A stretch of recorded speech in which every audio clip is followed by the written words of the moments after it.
Virgo, May 2026 is one of those months where your brain is working overtime, your body is trying to keep up, and your usual coping mechanisms are not enough. I'm going to be blunt, because that's more useful than sugarcoating it.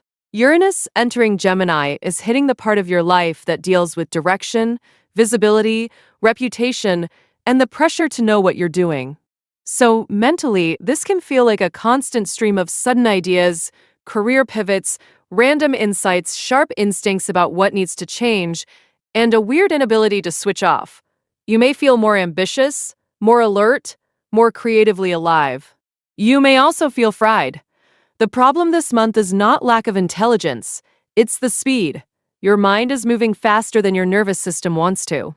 And then Saturn and Neptune and Aries are sitting in one of the heaviest parts of your chart, dragging up all the stuff you can't organize your way out of.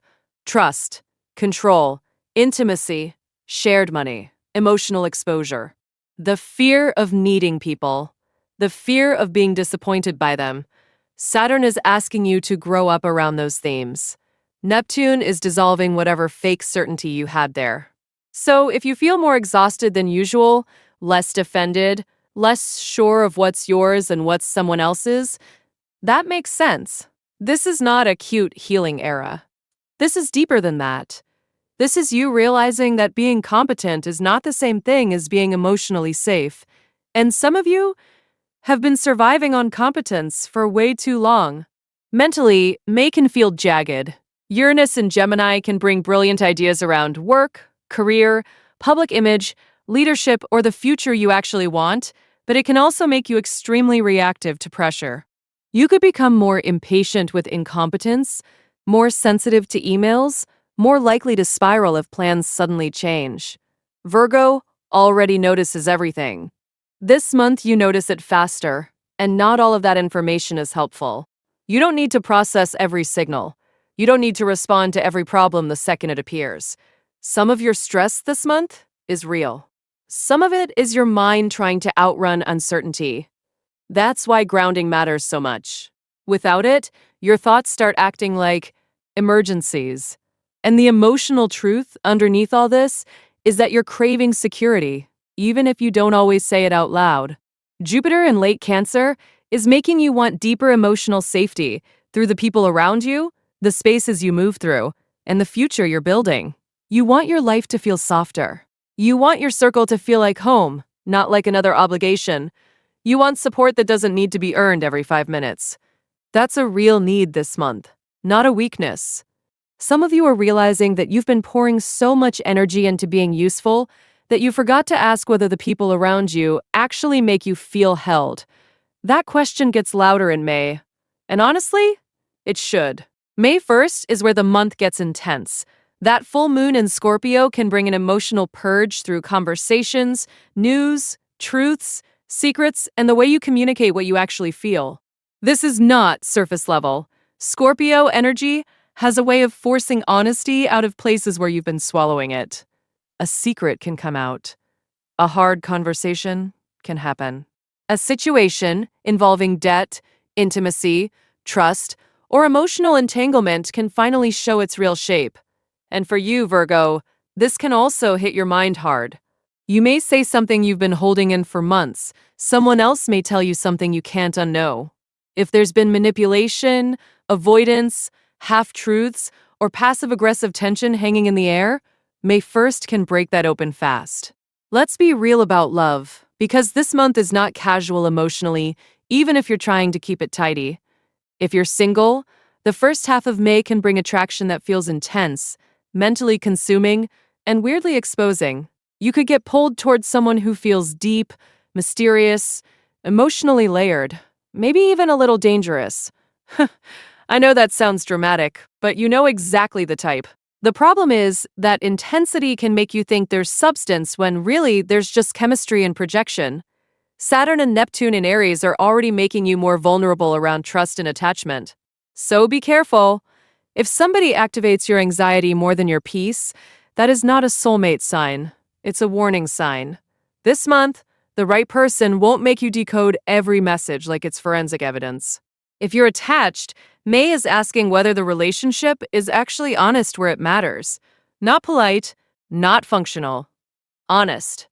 The full moon on May 1st can expose resentment, trust issues, private fears, money stress, or emotional distance that's been hidden under routines and responsibilities.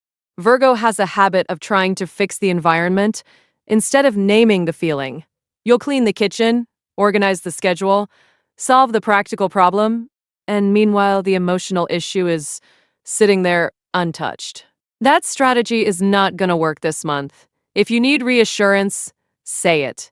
If you feel unseen, say it. If there's a debt, secret, boundary issue, or sexual disconnect, address it directly. The relationship can deepen now, but only if both people stop hiding behind efficiency. Then May 16th comes in with a new moon in Taurus, and honestly, this is one of the best energies you get all month. It's steadier, calmer, more useful. This is the day to get your feet back under you. Taurus energy supports planning, financial decisions, physical comfort, long-term thinking, and the kind of practical choices that help your nervous system settle. Use it. Don't waste May 16th doom scrolling, spiraling, or chasing somebody's inconsistent energy. This is especially important for money. If May 1st exposed debt, shared expenses, hidden financial stress, or the emotional cost of being over-responsible, May 16th is where you make the plan. Budget it. Simplify it. Renegotiate it. Stop making money a shame story. Make it a structure. Career is where Uranus and Gemini can really wake something up for you. You may suddenly know you need a different path. You may get a brilliant idea about your work, your public image, your role, your business, or how to use your voice more boldly. There can be surprising opportunities, fast-moving conversations, new visibility, or a growing feeling that your life is too big for the script you've been following. That part is exciting. But it's also destabilizing if you're the kind of person who only feels safe when there's a plan for every variable. This month, the opportunity is not perfect control. It's adaptability. Your intelligence is an asset right now, but only if you let yourself move with what's changing instead of clinging to what already expired. Saturn in Aries helps here more than you might think. Even though it feels heavy, it's forcing you to get serious about what you share, what you owe, what you merge with, and what costs too much energetically. Neptune in Aries is dissolving fantasies around rescue, dependency, and all the subtle ways you may have hoped someone else would stabilize what you didn't want to face. That applies to love, yes, but it also applies to work and money. Maybe you've been waiting for a boss, partner, collaborator, or outside situation to make things feel easier. May is where you realize you need stronger boundaries and cleaner agreements instead. Not sexy, maybe, but extremely effective. And effective is what gets your life back in your hands. By May 21st, when the sun enters Gemini, the pace picks up even more, and your communication gets sharper. This is a powerful period for visibility. Interviews, pitches, conversations with authority figures, networking, writing, posting, teaching, speaking, or making yourself known in a more confident way. Social energy returns. But for you, it may feel more professional than playful at first. People notice what you say now. Doors can open through a conversation, a message, a meeting, or one brave move that puts you in a different room. Just don't let the speed of Gemini season trick you into overcommitting. You do not need to prove your worth by being available to everyone. Selective is not selfish, it's smart. The warning for May is this: don't let anxiety run your relationships or your decisions. Don't overanalyze yourself into paralysis. Don't nitpick a connection to death because vulnerability scares you. Don't try to control every variable because the future feels uncertain. And please don't use productivity as a way to avoid your feelings. That trap is right there this month. You could tell yourself you're just being responsible, just staying focused, just handling what needs handling, when really you're avoiding a truth that hurts. Also, be careful around the first week of May with sharp words, assumptions, and emotionally loaded conversations happening too fast. Some truths need to be spoken, yes, but they need to be spoken from clarity, not from nervous system overload.